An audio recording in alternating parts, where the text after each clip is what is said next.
বচন বেদ পাঠশালা, রীতি দুয়ার দাও খুলে করো শ্রবণ, প্রভুরই এই বচন বেদ পাঠশালা। নমস্কার। শান্তিপিয়াসী মানুষ শান্তির খোঁজে কত কিনাই করছে, কিন্তু শান্তি পাচ্ছে কি?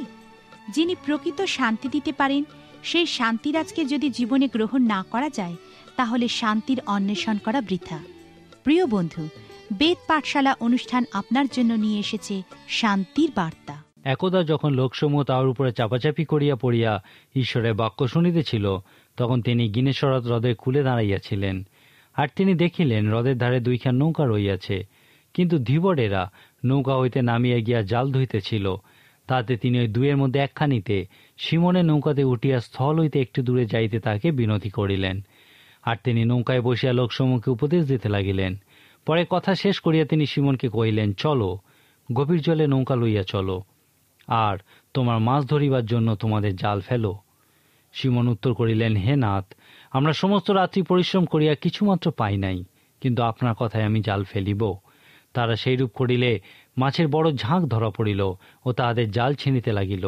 তাহাতে তাহাদের যে অংশীদারেরা অন্য নৌকায় ছিলেন, তাহাদিওকে তাহারা সংকেত করিলেন যেন তাহারা আসিয়া তাহাদের সাহায্য করেন। তাহারা আসিয়া দুইখান নৌকা এমন পূর্ণ করিলেন যে নৌকা দুখানি ডুবিতে লাগিল।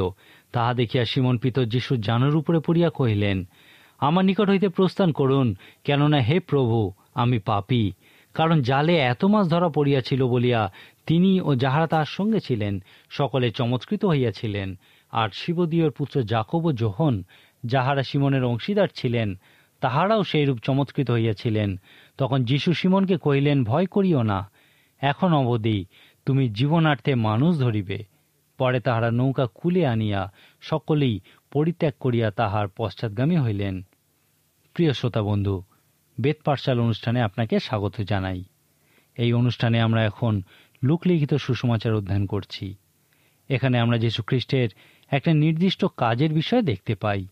সেই কাজ হল সেই সমস্ত আত্মিকভাবের দরিদ্র মানুষদের কাছে তার বাক্য প্রচার করা। এই আত্মিকভাবের দরিদ্র মানুষেরা হল সেই সমস্ত দৃষ্টিহীন, ভগ্ন হৃদয়, বন্দিপ্রাপ্ত মানুষজন। এদের কাছে যীশু খ্রিস্টের অঙ্গীকার হল তারা দেখতে পাবে, তাদের ক্ষত নিরাময় হবে এবং তারা মুক্ত হবে। লোকলিখিত সুসমাচারে আমরা মসীহ যীশু খ্রিস্টের কাজের এই ব্যাখ্যাই পাই। গত কয়েকদিনের অনুষ্ঠানে আমরা দেখেছি যে যীশু খ্রিস্ট লুক 4 অধ্যায়ে তার ঘোষণা বা ফতোয়া জারি করেছিলেন, 5 অধ্যায়ে তা প্রমাণ করেছিলেন এবং বাকি অধ্যায়গুলি জুড়ে তা প্রয়োগ করেছেন। যীশু খ্রিস্টের এই কাজই লোকলিখিত সুসমাচারের মূল বিষয়। লোকলিখিত সুসমাচারের সমস্ততা জুড়েই আমরা আরেকটি বিষয় লক্ষ্য করি যে যীশু খ্রিস্ট আমার এবং আপনার মতো মানুষকে অবিরত তার কাজের সফল বাস্তবায়নের অংশ হওয়ার জন্য আহ্বান করছেন। লোকলিখিত সুসমাচারে যীশু খ্রিস্ট আমাদেরকে বলছেন, তোমরা সর্বদা সেই সমস্ত মানুষ দ্বারা বেষ্টিত হয়ে আছো যারা আত্মিকভাবে অন্ধ, ভগ্ন এবং বন্দিপ্রাপ্ত।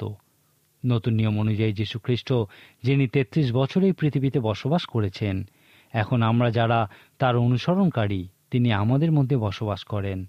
সাধু লুকের মত অনুযায়ী যীশু খ্রিস্ট যখন এই পৃথিবীতে ছিলেন, তখন তিনি নিজের মধ্যে দিয়ে তার সেই নাসরতীয় ঘোষণা বা ফতোয়া প্রয়োগ করতে চেয়েছিলেন। আর এখন যখন আমরা তার শরীরে পরিণত হয়েছি, তিনি আমাদের মধ্যে দিয়েও সেই একই কাজ সম্পন্ন করতে চান।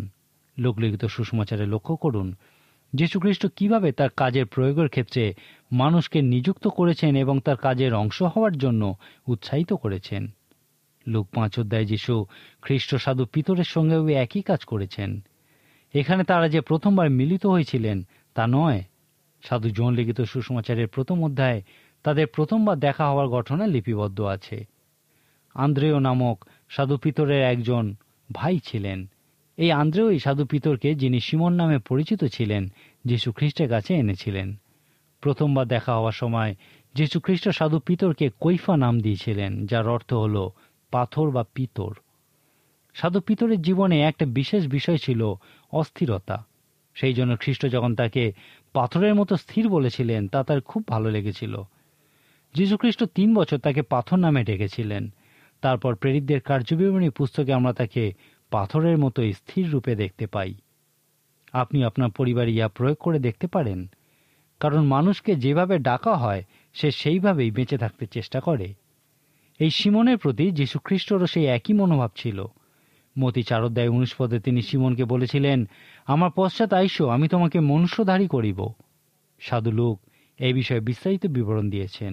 একদিন সকালে গালিল সাগরের তীরে যীশুখ্রিস্ট প্রচুর লোকের সামনে প্রচার করছিলেন। আমার মনে হয় এই সময় যীশুখ্রিস্টের মন সেই একজন মৎস্যধারীর দিকে ছিল যে সারা রাত চেষ্টা করেও একটা মাছ ধরতে ব্যর্থ হয়েছিল। যীশুখ্রিস্ট জানতেন যেই মানুষটি মাত্র 3 বছরের মধ্যেই সেই পঞ্চসপ্তমীর দিনে মহান উপদেশ প্রচার করবে এবং একসাথে 3000 মানুষ পরিবর্তিত হবে, তারপর আবার পিতর প্রচার করবে এবং 5000 মানুষ পরিবর্তিত হবে। যীশুখ্রিস্ট জানতেন যে এই মানুষটি একদিন রাস্তা দিয়ে হেঁটে যাবে এবং সমস্ত অন্ধ, খঞ্জর, নুলা মানুষ তার কাছে আসার চেষ্টা করবে, কারণ যদি তার ছায়াও তাদের উপরে পড়ে তাহলে তারা সুস্থ হবে। যাই হোক, সেই সময় সিমন একটা মাছও ধরতে পারেনি। এখন যীশুখ্রিস্ট কিভাবে একজন ব্যক্তিকে মনুষ্যধারীতে পরিণত করার কথা বলেন যিনি একটা মাছ ধরতেও পারেন না? ইহা হল যীশুখ্রিস্ট ও সিমনের কথোপকথনের মূল বিষয়। যীশুখ্রিস্টই এই কথোপকথন শুরু করেছিলেন যখন তিনি সিমনের নৌকাটিকে প্রচারের কাজে ব্যবহার করতে চেয়েছিলেন। পিতর খুব উৎসাহিত না হয়েও নৌকা ব্যবহার করার অনুমতি দিয়েছিলেন। উপদেশ দেওয়া শেষ করার পর যীশুখ্রিস্ট পিতরকে বলেছিলেন, চলো মাছ ধরতে যাই। আমার মনে হয় না সাধু পিতর এই বিষয়ে খুব উৎসাহিত হয়েছিলেন, কারণ সারা রাত চেষ্টা করেও সে একটা মাছও ধরতে পারেনি। কিন্তু আমার সবসময় মনে হয় ওই সময় সাধু পিতরের দিকে যীশুখ্রিস্ট এমনভাবে তাকিয়েছিলেন যে তিনি বলতে বাধ্য হয়েছিলেন, কিন্তু আপনার কথায় আমি জাল ফেলিব। তারপর আমরা দেখি জালে এত মাছ উঠেছিল যে তাদের নৌকা ও তাদের অংশীদারের নৌকাও এমন পূর্ণ হয়েছিল যে তা ডুবে যাওয়ার উপক্রম হয়েছিল। এই মহান অলৌকিক ঘটনার পর সাধু পিতরের প্রতিক্রিয়া লক্ষ্য করুন। লেখা আছে, তাহা দেখিয়া সিমন পিতর যীশুর জানুর উপরে পড়িয়া কহিলেন, আমার নিকট হইতে প্রস্থান করুন, কেননা হে প্রভু, আমি পাপী। সাধু পিতর এইভাবে কেন তার প্রতিক্রিয়া ব্যক্ত করেছিলেন? কেউ কেউ এর উত্তরে বলেন, যীশুখ্রিস্ট সেই লোকেদের কাছে প্রচার করেছিলেন যে আমরা সকলেই পাপী। আবার অনেকে বলেন যে যীশুখ্রিস্ট তার নাসরতীয় ঘোষণা বা ফতোয়া প্রয়োগের ক্ষেত্রে সাধু পিতরকে তার অংশীদার রূপে নিযুক্ত করতে চেয়েছিলেন এবং বলতে চেয়েছিলেন, তুমি কি সেই অন্ধদের দৃষ্টি দেওয়ার কাজে, ভগ্নদের ক্ষত নিরাময় ও বন্দীদের মুক্ত করার কাজে আমার অংশীদার হবে? তুমি কি মৎস্যদারী থেকে মনুষ্যদারীতে পরিণত হতে চাও? সাধু পিতর সম্ভবত ইহা বুঝেছিলেন এবং সেই জন্যই বলেছিলেন, প্রভু, আমার কাছ থেকে চলে যান, আপনি ভুল মানুষ বেচেছেন, আমি একজন পাপী। যীশুখ্রিস্ট এই মানুষটিকে ধরতে চেয়েছিলেন যার মাথায় শুধু মাছ ধরার বিষয়টি ছিল, এবং তিনি তাকে এমন জায়গায় এনেছিলেন যেখানে তার মনে শুধু মানুষ ধরার বিষয়টি স্থান করে নিয়েছিল। যীশুখ্রিস্ট যে মানুষটা একটা মাছও ধরতে পারেনি তাকে কিভাবে মানুষ ধরতে হয় তা দেখাতে চেয়েছিলেন। এই জন্য যীশুখ্রিস্ট তাকে কতকগুলি বিষয়ে শিক্ষা দিয়েছিলেন। প্রথমত, সাধু পিতরকে তিনি এই শিক্ষা দিয়েছিলেন, পিতর, এই নৌকায় মৎস্যধারী তুমি নও, কিন্তু আমি, আর আমি তোমার সঙ্গে আছি। সাধু পিতর প্রকৃতপক্ষে এই প্রশ্নই করেছিলেন, এই নৌকায় মৎস্যধারী কে? আর যীশুখ্রিস্ট বলেছিলেন, আমি, কিন্তু আমি এই নৌকায় তোমার সঙ্গে আছি। যীশুখ্রিস্ট দ্বিতীয় যে বিষয়টা পিতরকে শেখাতে চেয়েছিলেন তা হল, পিতর, তুমি মাছ ধরতে পারো না, কিন্তু আমি পারি এবং আমি তোমার সঙ্গে আছি। তুমি এমনকি মাছ ধরতে চাও না, কিন্তু আমি চাই এবং আমি তোমার সঙ্গে আছি। যখন সেই দুটি নৌকা মাছে পূর্ণ হয়ে ডুবে যাওয়ার উপক্রম হয়েছিল তখন খুবই নিশ্চিতভাবে যীশুখ্রিস্টের আর বলার প্রয়োজন হয়নি, পিতর, তুমি এই মাছ ধরোনি, কিন্তু আমি ধরেছি, কারণ আমি তোমার সঙ্গে ছিলাম। সাধু পিতরকে মনুষ্যধারী হওয়ার জন্য এই বিষয়গুলি শিখতেই হতো। আপনার কি মনে আছে সাধু মসিকেও এই বিষয়গুলি শিখতে হয়েছিল? তুমি সেই উদ্ধারকর্তা নও বা তুমি তাদেরকে উদ্ধার করতে পারো না, কিন্তু আমি পারি এবং আমি তোমার সঙ্গে আছি। তুমি সেই লোকদেরকে উদ্ধার করতে চাও না বা তুমি সেই লোকদের উদ্ধার করনি, কিন্তু আমি করেছি, কারণ আমি তোমার সঙ্গে ছিলাম। এখানেও যীশুখ্রিস্ট ও সাধু পিতরের মধ্যে আমরা এই একই বিষয় দেখতে পাই। যদি সাধু পিতর মানুষ ধরতে যান তাহলে তাকে জানতে হবে সেই মৎস্যধারী কে। আপনি কি জানেন, পবিত্র আত্মার সাহায্য ছাড়া কেউই কোনো মানুষকে খ্রিস্টের কাছে আনতে পারে না। যীশুখ্রিস্ট বলেছিলেন, ইহা মানুষের অসাধ্য বটে, কিন্তু ঈশ্বরের অসাধ্য নয়। যীশুখ্রিস্ট যদি আপনার সঙ্গে আপনার নৌকায় থাকেন তাহলেই আপনি মানুষ ধরতে পারবেন। আপনি পারেন না, কিন্তু তিনি পারেন এবং তিনি আপনার সঙ্গে আছেন। আর যখন এই অলৌকিক কাজ সম্পন্ন হয়, তখন কখনো ভুলবেন না যে আপনি ইহা করেননি, যীশু খ্রিস্টই করেছেন, কারণ তিনি আপনার সঙ্গে ছিলেন। এই সুন্দর ঘটনাটি আমাদের কাছে অনেক কিছু বিষয়ের স্পষ্ট প্রদর্শন করে। ইহা বলে যে পুনরুত্থিত খ্রিস্ট আমাদের মধ্যে বসবাস করেন। সাধু পিতরের নৌকায় যীশু খ্রিস্টের অবস্থিতি এই চিত্রই প্রদর্শন করে যে পবিত্র আত্মা আমাদের মধ্যে বাস করেন। তারপর যখন তিনি নৌকায় ওঠেন, তার পরের মূল প্রশ্নটি হল, পিতর, আমি কি এই নৌকা নিয়ন্ত্রণের দায়িত্ব নেব? চলো মাছ ধরতে যাই। যখন আপনি খ্রিস্টকে আপনার হৃদয়ে জায়গা দেন, তাকে আপনার জীবনে আমন্ত্রণ করেন, তার পরের বিষয়টি হল, আপনি তাকে নিয়ে কি করবেন? আপনার জীবনের নিয়ন্ত্রণ কি তার হাতে আছে? পবিত্র আত্মায় পূর্ণ হওয়ার অর্থ হল পবিত্র আত্মার নিয়ন্ত্রণাধীন হওয়া। এই ঘটনাটি এই চিত্রই প্রদর্শন করে। সাধু পিতরের নৌকা মাছে পূর্ণ হওয়া পবিত্র আত্মার আশীর্বাদে পূর্ণ হওয়ার বিষয়টি প্রকাশ করে। আপনি বিভিন্ন পর্যায়ে খ্রিস্টেতে জীবনযাপন করতে পারেন। আপনি খ্রিস্টের দ্বারা জীবনযাপনের ক্ষেত্রে এই বিষয়ের উপর জোর দিতে পারেন যে আমি কি খ্রিস্টের দ্বারা আমার সমস্ত অভিজ্ঞতা লাভ করছি? খ্রিস্টের দ্বারা জীবনযাপন আপনার জীবনে একটা বড় পার্থক্য তৈরি করে এবং তারপর আপনার মধ্যে দিয়ে অন্যেও আশীর্বাদযুক্ত হয়। যাই হোক, এই ঘটনায় আমরা আরেকটি বিষয় দেখি।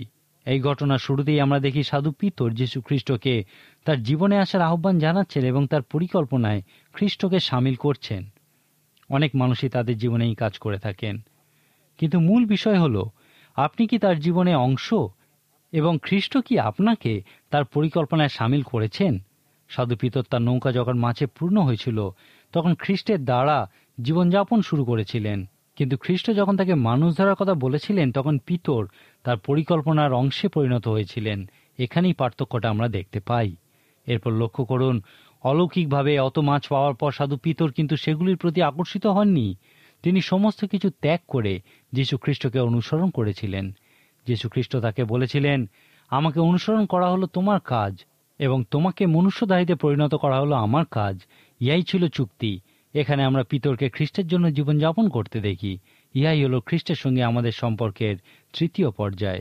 আপনি কি খ্রিস্টেতে বিশ্বাসে এমনভাবে জীবনযাপন করছেন যেন আপনার বিশ্বাস খ্রিস্টের দ্বারা জীবনযাপনের মতো ব্যাখ্যা করা যায়?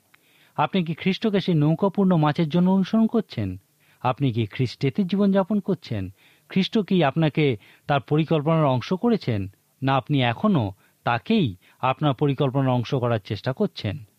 আসুন আমরা লোকলিখিত সুসমাচার অধ্যয়নের সময় এই বিষয়টাকেই মূল বিষয়রূপে দেখি। তিনটি পর্যায়ে খ্রিস্টীয় জীবনযাপন করা সম্ভব: খ্রিস্টের দ্বারা, খ্রিস্টেতে এবং খ্রিস্টের জন্য। উদাহরণস্বরূপ লুক 15 অধ্যায়ে আমরা যীশু খ্রিস্টের উপমাগুলির মধ্যে একটা বিশেষ তাৎপর্যপূর্ণ উপমা দেখতে পাই। এই উপমাটির মূল বিষয়রূপে আমরা যা দেখতে পাই তা হল যীশু খ্রিস্ট তার কাজের অংশীদার হওয়ার জন্য এবং প্রয়োগের জন্য মানুষকে নিযুক্ত করছেন। লুক 14 অধ্যায়ে যীশু খ্রিস্ট কিছু মহান প্রচার করেছিলেন, আর এই 15 অধ্যায়ে তার সেই মহান প্রচারের পক্ষে দুটি প্রতিক্রিয়া বিষয় আমরা দেখতে পাই। সমস্ত করগ্রাহী এবং পাপীরা তার প্রচারে ইতিবাচক প্রতিক্রিয়া ব্যক্ত করেছিল এবং তার চারপাশে ভিড় করে দাঁড়িয়েছিল, কিন্তু সেই ধর্মগুরুরা তাদের থেকে দূরে দাঁড়িয়েছিল। এখানে আমরা খ্রিস্টের চারপাশে দুটি বলয় রচনা হতে দেখি। প্রথমটি হল, খ্রিস্টের একেবারে কাছে সেই করগ্রাহী ও পাপীরা একটা শক্ত বলয় তৈরি করেছিল, আর সেই ধর্মগুরুরা তাদের থেকে একটু দূরে একটা বড় বলয় তৈরি করেছিল এবং বলেছিল, কেন এই ব্যক্তি পাপীদের সঙ্গে ওঠা বসা করছে? যীশুখ্রিস্ট সেই ধর্মগুরুদের এই উপমার মধ্যে দিয়েই শিক্ষা দিয়েছিলেন। তিনি সে বৃহত্তর বলয়ে উপস্থিত ধর্মগুরুদের সেই অন্তর্বর্তী ক্ষুদ্র বলয়ে কি ঘটছে সেই বিষয়ে ব্যাখ্যা করেছিলেন এবং তাদেরকেও সেই ক্ষুদ্র বলয়ের অংশ হওয়ার আমন্ত্রণ জানিয়েছিলেন। এই উপমাটিকে বলা হয় হারিয়ে যাওয়া জিনিসগুলির উপমা। লেখা আছে, তখন তিনি তাদিওকে এই দৃষ্টান্ত কহিলেন, তোমাদের মধ্যে কোন ব্যক্তি যাহার 100 মেষ আছে ও সেই সকলের মধ্যে একটি হারাইয়া যায়, 99টা প্রান্তরে ছাড়িয়া যায় না, আর যে পর্যন্ত সেই হারানোটি না পায় সে পর্যন্ত তাহার অন্বেষণ করিতে যায় না? আর তাহা পাইলে সে আনন্দপূর্বক কাঁধে তুলিয়া লয়, পরে ঘরে আসিয়া বন্ধুবান্ধব ও প্রতিবাসীকে ডাকিয়া বলে, আমার সঙ্গে আনন্দ করো, কারণ আমার যে মেষটি হারাইয়া গিয়াছিল তাহা পাইয়াছি। আমি তোমাদিওকে বলিতেছি, তদ্রূপে একজন পাপী মন ফিরাইলে স্বর্গে আনন্দ হইবে। যাহাদের মন ফিরানো অনাবশ্যক, এমন 99 জন ধার্মিকের বিষয়ে তত আনন্দ হইবে না। যীশুখ্রিস্ট সেই বৃহত্তর বলয়ে উপস্থিত ধর্মগুরুদের বলেছিলেন, এই ক্ষুদ্র বলয়ের দিকে দেখো, যেখানে করগ্রাহী পাপীরা উপস্থিত। কিন্তু আমি তোমাদেরকে বলছি, ঈশ্বর কি দেখেন? ঈশ্বর এই লোকেদেরকে হারানো মেষের মতো দেখেন। যখনই কোনো হারানো মেষকে খুঁজে পাওয়া যায়, তখনই স্বর্গরাজ্যে আনন্দ হয়। যীশুখ্রিস্ট তাদেরকে বলতে চেয়েছিলেন, যখনই হারিয়ে যাওয়া মেষদের খুঁজে পাওয়া গেল, তখন তোমরা কেন আনন্দ করছো না? এরপর তিনি একটি হারিয়ে যাওয়া সিক্কির উপমা দিয়েছিলেন। লেখা আছে, অথবা কোন স্ত্রীলোক, যাহার 10টি সিক্কি আছে, সে যদি একটি হারাইয়া ফেলে, তবে প্রদীপ জ্বালিয়া ঘর ঝাঁটি দিয়া যে পর্যন্ত তাহা না পায়, ভালো করিয়া খুঁজিয়া দেখে না? আর পাইলে পর সে বন্ধুবান্ধব ও প্রতিবাসীগণকে ডাকিয়া বলে, আমার সঙ্গে আনন্দ করো, কারণ আমি যে সিক্কিটা হারাইয়া ফেলিয়াছিলাম তাহা পাইয়াছি। তদ্রূপ আমি তোমাদিওকে বলিতেছি, একজন পাপী মন ফিরাইলে ঈশ্বরের দূতগণের সাক্ষাতে আনন্দ হয়। এই উপমার অনেক প্রকার সম্ভাব্য আবেদন বা প্রয়োগ থাকতে পারে। আমি একটি আবেদন বা প্রয়োগের বিষয়ে শুনেছিলাম যে, তখনকার দিনে বিবাহিতা মহিলারা একটি মাথা ঢাকা কাপড় পরতেন, যাতে 10টি সিক্কি লাগানো থাকত এবং তা তার কপালের উপরে ঝুলত। এই সিক্কিগুলি সেই মহিলার বিশ্বাসযোগ্যতার প্রতিনিধি ছিল। যদি কোনোভাবে সেই মহিলা তার বিশ্বাসযোগ্যতা হারাতো, তাহলে তার স্বামীকে জানানোর জন্য সে ওই 10টি সিক্কি থেকে একটি সিক্কি সরিয়ে দিত। এখন চিন্তা করুন, যদি এই ব্যাখ্যা সঠিক হয়, তাহলে কোনো বিবাহিত মহিলার কাছে ওই 10টি সিক্কির কত মূল্য। যদি তার থেকে একটা হারিয়ে যায় এবং পরে সে তা খুঁজে পায়, তাহলে তার কতটা আনন্দ হয়। যদি এই উপমাটি প্রকৃতপক্ষে ইহাই বলতে চায়, তাহলে ইহা সেই সমস্ত মানুষের চিত্র প্রদর্শন করে যারা হারিয়ে গেছে, কারণ তারা পবিত্র জীবনযাপন করতে পারে না। তারা এক অর্থে হারিয়ে যাওয়া মেষ নয়, তারা পাপের উপরে জয়লাভ করতে পারে না। তারা স্বাধীন নয়। সম্ভবত যীশুখ্রিস্ট সেই বৃহত্তর বলয়ের লোকেদেরকে বলেছিলেন যে, এই ক্ষুদ্র বলয়ের কিছু লোকে পরিত্রাণ লাভ করেছে, কিন্তু তারা পবিত্র জীবনযাপন করতে ব্যর্থ হচ্ছে। তারা তার কাছে পরিত্রাণের জন্য আসেনি, কিন্তু পবিত্রীকরণের জন্য এসেছে। সেই মহিলার কাছে সিক্কিটি থাকা, তা হারিয়ে যাওয়া এবং আবার ফিরে পাওয়া পুনরুদ্ধারের চিত্রই প্রদর্শন করে। এখানে যীশুখ্রিস্ট সেই বৃহত্তর বলয়ের লোকেদেরকে বলেছিলেন, এই মানুষগুলো হারিয়ে গেছিল, কিন্তু তাদেরকে খুঁজে পাওয়া গেছে এবং স্বর্গের সমস্ত দূতেরা আনন্দ করছে। তোমরা কেন আনন্দ করছো না? এরপর যীশুখ্রিস্ট বলেছিলেন, এক ব্যক্তির 2 পুত্র ছিল। তাহাদের মধ্যে কনিষ্ঠ আপন পিতাকে কহিল, পিত, সম্পত্তির যে অংশ আমার ভাগে পড়ে তাহা আমাকে দাও। অল্পদিন পরে সেই কনিষ্ঠ পুত্র সমস্ত একত্র করিয়া লইয়া দূরদেশে চলিয়া গেল, আর তথায় সে অনাচারে নিজ সম্পত্তি উড়াইয়া দিল। ইহা খুবই পরিচিত একটি উপমা। ইহাকে বলা হয় অপব্যয়ী পুত্রের উপমা। এখানে আবার যীশুখ্রিস্ট সেই ক্ষুদ্র বলয়ের লোকেদের বিষয়ে সেই ধর্মগুরুদের বলেছিলেন, এদের মধ্যে কিছুজন হলো সেই অপব্যয়ী পুত্রের মতো, এবং তারা আবার বাড়িতে ফিরে এসেছে। স্বর্গের সমস্ত দূতগণ আনন্দ করছে। তোমরা কেন এই অপব্যয়ী পুত্রদের ফিরে আসাতে আনন্দ করছো না? ঈশ্বরের বাক্য প্রচার করার ক্ষেত্রে কিছু কিছু প্রচারকের বিশেষ দক্ষতা থাকে। বিভিন্ন ঈশ্বরতাত্ত্বিক পড়াশোনার ক্ষেত্রে কিভাবে উপদেশ প্রচার করতে হয় তা শেখানো হয়। এক্ষেত্রে সেই প্রচারের একটা মূল খসড়াপত্র তৈরি করতে হয়। একবার একজন প্রচারক এই অপব্যয়ী পুত্রের উপমা থেকে প্রচার করার জন্য একটা খসড়াপত্র তৈরি করেছিল। তার খসড়াপত্রে তিনি সমস্ত বিষয়টিকে 3টি ভাগে ভাগ করেছিলেন। প্রথমেই ছিল সেই পুত্রের পাগলামি। এখানে তিনি তার বাড়ি ছেড়ে চলে যাওয়ার বিষয়ে ব্যাখ্যা করেছিলেন। তারপর তিনি বলেছেন সেই পুত্রের বিষণ্ণতা। এখানে তিনি সেই পুত্র যখন দূর দেশে ছিল সেই সময়ের কথা বলেছেন। এবং শেষে বলেছেন সেই পুত্রের আনন্দ। এখানে তিনি সেই পুত্র যখন নিজের বাড়িতে ফিরে এসেছিল সেই সময়ের কথাই বলেছেন। উপসংহারে তিনি বলেছেন, পরিবর্তিত হও অথবা শেষ হয়ে যাও। ইহা খুবই নির্ভুল এবং সুন্দর একটি খসড়াপত্র। সংক্ষেপে বলা যায়, ইহা হলো সেই অপব্যয়ী পুত্রের কাহিনী, যে সেই ক্ষুদ্র বলয়ে হারিয়ে যাওয়া মানুষদের একজন ছিল। যীশুখ্রিস্ট এই উপমাটির প্রসঙ্গে সেই বৃহত্তর বলয়ের লোকেদের বলেছিলেন, তোমরা শুধু পাপীদেরই দেখছো, আমি তোমাদেরকে বলছি ঈশ্বর কি দেখছেন। ঈশ্বর এদেরকে সেই হারানো মেষের মতোই দেখছেন, কিন্তু তারা তাদের সেই অবস্থা থেকে রক্ষা পেয়েছে এবং সমস্ত স্বর্গরাজ্য আনন্দ করছে। তোমরা কেন আনন্দ করছো না? একইভাবে ঈশ্বর সেই মানুষদেরকে পুনরুদ্ধার হওয়া শিখির মতোই দেখছেন এবং সেই অপব্যয়ী পুত্রের ফিরে আসার মতোই দেখছেন। আর প্রতিটি ক্ষেত্রে স্বর্গরাজ্য আনন্দ করছে। তোমরা কেন আনন্দ করছো না? আমার মনে হয় এই অপব্যয়ী পুত্রের উপমার আসল অংশটি হলো, যখন সেই অপব্যয়ী পুত্র ফিরে এসেছিল, তাদের বাড়িতে একটা ভোজের আয়োজন করা হয়েছিল এবং তারা খুবই আমোদ প্রমোদ করছিল। এই সময় আমরা দেখি লেখা আছে, তখন তার জ্যেষ্ঠ পুত্র ক্ষেত্রে ছিল। পরে সে আসিতে আসিতে যখন বাটির নিকটে পৌঁছিল, তখন বাদ্য ও নৃত্যের শব্দ শুনিতে পাইল। আর সে একজন দাসকে কাছে ডাকিয়া জিজ্ঞাসা করিল, এ সকল কি? সে তাহাকে বলিল, তোমার ভাই আসিয়াছে এবং তোমার পিতা হৃষ্টপুষ্ট বাছরটি মারিয়াছেন, কেননা তিনি তাহাকে সুস্থ পাইয়াছেন। তাহাতে সে ক্রুদ্ধ হইয়া উঠিল, ভিতরে যাইতে চাহিল না। তখন তার পিতা বাহিরে আসিয়া তাহাকে সাধ্য সাধনা করিতে লাগিলেন। তিনি তাহাকে কহিলেন, বৎস, তুমি সর্বদাই আমার সঙ্গে সঙ্গে আছো, আর যাহা যাহা আমার সকলই তোমার। কিন্তু আমাদের আমোদ প্রমোদ ও আনন্দ করা উচিত হইয়াছে, কারণ তোমার এই ভাই মরিয়া গিয়াছিল, এখন বাঁচিল, হারাইয়া গিয়াছিল, এখন পাওয়া গেল। তার পিতা সেই জ্যেষ্ঠ পুত্রকে বলেছিলেন, কেন তুমি এই আনন্দে যোগ দিচ্ছ না? যীশু খ্রিস্টের চারিপাশের সেই বৃহত্তর বলয়ের লোকেরা সেই জ্যেষ্ঠ পুত্রের চিত্র প্রদর্শন করে। সেই ধর্মগুরুরা হলো সেই বড় ভাইয়ের মতো। পাপীদের উদ্ধারে যখন স্বর্গরাজ্য আনন্দ করছিল, তখন তারা রেগে গেছিল এবং সেই আনন্দে যোগ দিতে অস্বীকার করেছিল।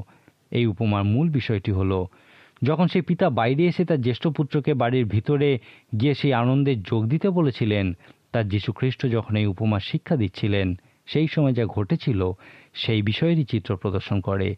যীশুখ্রিস্ট যখন সেই করগ্রাহী ও পাপীদের দ্বারা আবৃত হয়ে ধর্মগুরুদের সেই সকল হারিয়ে যাওয়া আত্মার পরিত্রাণের আনন্দে যোগ দেবার আমন্ত্রণ জানিয়েছিলেন, সেখান থেকে ব্যক্তিগত আধ্যাত্মিক আবেদনরূপে আমরা দেখি যে যীশুখ্রিস্ট আমাদেরকেও তার নাসরতীয় ঘোষণা বা ফতোয়ার প্রয়োগের ক্ষেত্রে তার অংশীদার হওয়ার আমন্ত্রণ করছেন। সাধু লূক বলেছেন, মসিহের একটা সুনির্দিষ্ট কাজ ছিল। আমি এসেছি সেই দরিদ্র, অন্ধ, বন্দী, ভগ্ন এবং মৃতপ্রায় মানুষদের কাছে সুসমাচার প্রচার করার জন্য। যখন আমি প্রচার করব, তখন অন্ধেরা দৃষ্টি পাবে, বন্দীরা মুক্ত হবে, ভগ্ন লোকেদের ক্ষত নিরাময় হবে। যীশুখ্রিস্ট সাধু পিতরকে নিযুক্ত করার সময় বলেছিলেন, পিতর, মানুষ ধরো। এই কাজের সফল বাস্তবায়নের ক্ষেত্রে আমার সঙ্গে যোগ দাও। লূক 15 অধ্যায়েও এই একই সত্য খুব সুন্দরভাবে উপস্থিত করা হয়েছে। এই সমস্ত উপমাগুলির মধ্যে দিয়ে যীশুখ্রিস্ট সেই ক্ষুদ্র বলয় থেকে সেই বৃহত্তর বলয়ে উপদেশ প্রচার করেছিলেন। এই ক্ষুদ্র বলয়ে নাসরতীয় ঘোষণা বা ফতোয়া প্রয়োগ করা হয়েছিল। সে বৃহত্তর বলয়ে আমন্ত্রণ দেওয়া হয়েছিল যে, এই ক্ষুদ্র বলয়ে যা কিছু ঘটছে, তোমরা কি তাতে অংশগ্রহণ করতে চাও? লূক 15 অধ্যায়ে তিনি তাদেরকে পরীক্ষা করছেন, তোমরা কি আমার এই কাজে প্রয়োগের ক্ষেত্রে আমার সঙ্গে যোগ দেবে? অর্থাৎ আমার সঙ্গে যখন এই সমস্ত অন্ধ, কারাবদ্ধ, ভগ্ন লোকেদের দেখা হবে, তখন আপনি কি উপলব্ধি করবেন যে যীশুখ্রিস্ট আপনার মধ্যে দিয়ে তাদের মধ্যে কাজ করতে চান? যীশুখ্রিস্ট চান যেন আপনি তার কাজে অংশগ্রহণ করেন।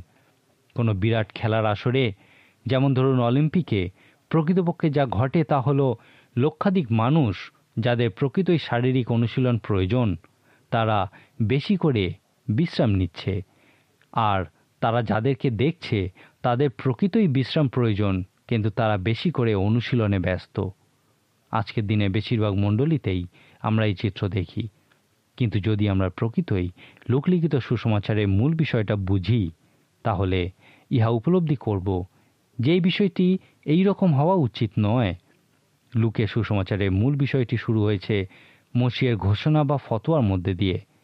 যখন আপনি ঘোষণা শুনবেন, প্রমাণিত হতে দেখবেন এবং প্রয়োগ হতে দেখবেন, তখন যে প্রশ্নটি আপনার সামনে আসবে তা হলো, তুমি আমার কাজের প্রয়োগের ক্ষেত্রে আমার অংশীদার হতে চাও? এই পৃথিবীতে এমন লোক আছেন যারা তাদের ডান ও বাম হাতের মধ্যে পার্থক্য করতে পারেন না। আপনি কি সেই মাধ্যম হতে চান যার মধ্যে দিয়ে তারা দেখতে পাবে? অনেক মানুষ আজ তাদের পাপের শৃঙ্খলে আবদ্ধ হয়ে আছেন।